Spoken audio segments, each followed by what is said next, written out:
Oh, hey, I didn't see you there. Welcome to the vlog, y'all. I'm feeling very vampire-esque right now, so that's what this vibe. I just wanted to go on here and just update you guys on what's going on with my surgery. So far, so good. The date has not been changed yet. And actually, so yeah, my surgery date is now March 19th. It's still that as far as I know. I'll keep you guys posted. So now I have a little over 3 weeks to get my stuff together. I can't really cuss on here, so I feel weird. Right now I'm on a strict diet and it's starting today because I did this whole like goodbye to bad foods this weekend, and so now I'm buckling down, and I'm starting to work out as well, which I mentioned in my last video. A couple people had questions about some of the workouts. I'm not like the workout queen, but I will tell you what I know. And yeah, so I wanted to just talk to you guys about like the emotional part of going through this, and like where I'm at mentally and emotionally. I'm actually getting really nervous now. I think before I mentioned that I was a little relieved when my surgery was pushed back because I felt like I really wasn't ready yet. And now, as it's like less than a month, it was officially a month on Friday. So now I'm starting to kind of feel the nervousness, and I'm getting scared, just to miss work really, and to, you know, my mind just goes to this place of like, what if this surgery goes wrong, or what if my doctor's not fully healed, or I don't know, but it's starting to get to me a little. So I thought I would just talk about that. So I overate a little bit this weekend. I was thinking about my surgery and I just needed to like help myself at that moment, but we are not doing that anymore. I'm bouncing back. This is a clean slate. Okay, so I know in my first video, I kind of brushed over the emotional issues that I had and why I started binge eating.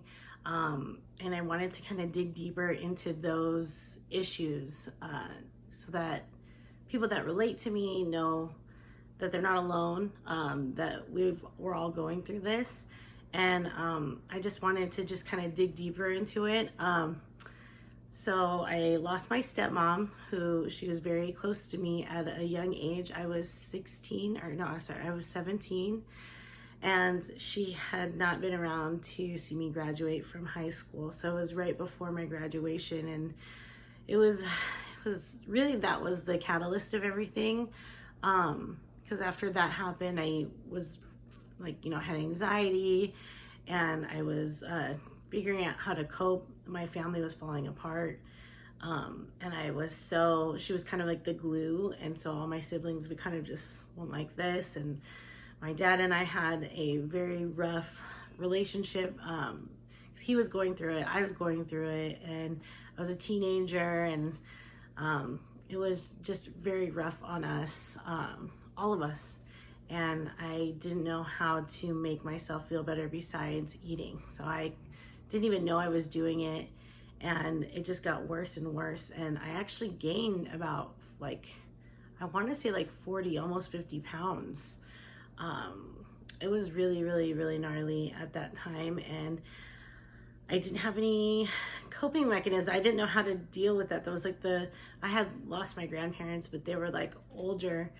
So this is the first time that I had to deal with that. And I'm 34 now, and I still miss her, and I'm still going through the trauma of what happened and how it went down and what it did to my relationships with my family.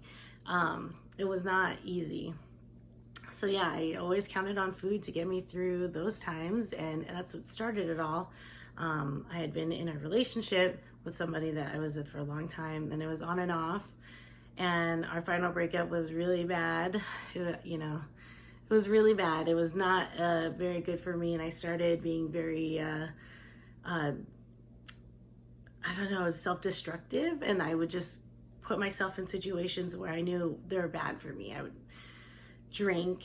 I would drink and drive, which never drink and drive. It is not good. Never ever do that. I was dumb. I was making dumb decisions. I was drinking and walking around on the streets by myself. I would go out by myself. I would talk to strangers, and it was a very unhealthy cycle. And I was, drinking and hiking in the dark by myself.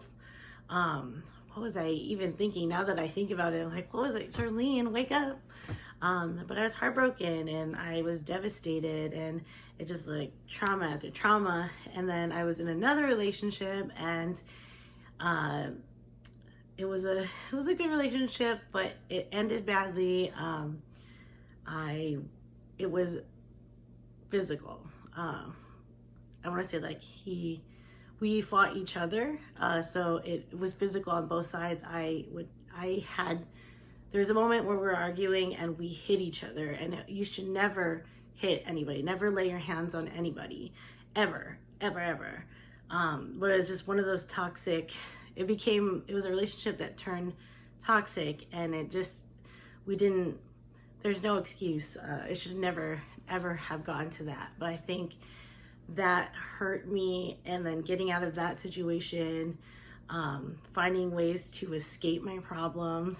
I drank a lot. I partied a lot. I didn't go to bed at a good time. Sometimes I didn't go to bed, and that messes up everything, your whole system, your metabolism. When you eat, I would eat like really bad foods because I would be drinking, and it was just this cycle just over and over and over again. And so because of the years of trauma and the years of partying and the years of like trying to escape my problems the wrong way, I just clung to food that was like always there for me. So yeah, it was a rough time. And it wasn't always rough. There are good things. Like my relationships were good at some point, and I was either too young or just did not know how to handle my emotions at the time. And nobody knows when you're young. It's like you're young, you're dumb, like you think you're in love. And but yeah, it was quite the time. And yeah, I'm here to tell you though, you get through it. You just start working on yourself. And I got a job that changed my life. It gave me purpose every day. And I would just get up and it was like tunnel vision, like get up, go to work, get up, go to work. And it just gave me something to do every day. And then my sleep schedule, my sleep schedule kept getting, it's not the best. Even right now, that's like one thing I struggle with is sleeping at an appropriate time. I mean, it's midnight right now, so as you can tell, I'm up. But you're giving you something to do every day at the same time every day gives you a sense of, okay, this is normal. Your body gets used to it. And I will say, you definitely need to get more sleep. And I'm talking to myself at this point because I am the worst when it comes to going to bed on time or early enough so that I get 7 to 8 hours of sleep. Also, I have obstructive severe sleep apnea, and that could have been from partying because I never slept, or I had really bad sleep schedules, and then I gained all of this weight. So I'm at the point though, my doctor said that if I were to lose weight, that I would still have sleep apnea because it's so bad at this point. So I don't know if you can see, but I have a CPAP machine right there to help me breathe at night it's not cute. It's not cute going to bed with this because you go to sleep and you wake up next to I have a mouth guard for grinding my teeth, and I have something on my nose to help me breathe. It's not cute. Just warning you. But anyways, so so getting a job or just having something to do at the same time every day, having your workout schedule at the same time every day, I heard it works out for you. I'm still working on that, and I'm still working on having a better sleep schedule. But yeah, it's easy to fall into unhealthy behavior, especially when you're going through life and you're having to cope with all this trauma or things that happen to you and you've never had to deal with it, or you've never experienced that before. It's life. It's life. Like, nothing's gonna be perfect and we're all trying to survive. So yeah, don't be so hard on yourself. And I'm 34 years old and I still have issues, but I'm working on them. And it's all about finding healthier ways to cope, whether it's exercise, therapy, talking it out, talking to your friends about it, finding that person that you can trust to, get out the tissues for all your issues. Like, watch like movies that make you cry, journal, write things down.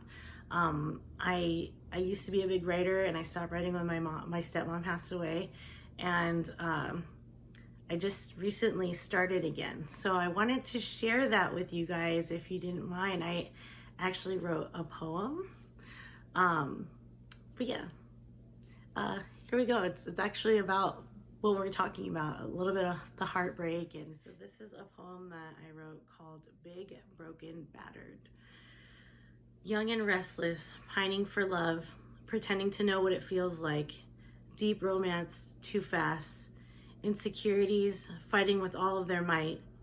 Rebound, fall, still wondering, is this what it feels like? Heartbroken, night brawls, fake trust falls. On the floor crying, help me, and nobody comes. Binging, obsessive, unconscious gluttony. Drinking, dangerous, lethal company. Knocked down over and over, and still I stand. Older and wiser, loving from a glance. Broken down, and still I deserve a chance. I hope you guys like that. I put a lot of heart into it. You could feel, I feel like I'm gonna cry. Okay, sorry. But I hope you like that. It helps me cope now instead of binge eating, and I still do that sometimes, and I'm working on that, but it's just about finding different ways to cope. I sing in the shower all the time. Yeah, right now I dance, I do TikTok videos, whatever you do to let that out of you, don't let it all bottle up. If you need to talk about this, or if you have any experience that you want to share with me, please talk to me. I'm here for you. Comment or hit me up. My Instagram is shirleenmojica. I'm here if you want to talk. Yeah, just hit me up. I'll give you my email, my phone number. Yeah. So yeah, sorry, a little bit of an emotional video today, but I just wanted to be real with you guys. That's kind of what I'm going through, but finding ways to cope, healthy ways to cope. Anyways, I will keep you guys posted on what's going on up to my surgery. And yes, thank you guys for your time. Have a great day. Share, like, subscribe. Please subscribe. And yeah, bye. Thank you.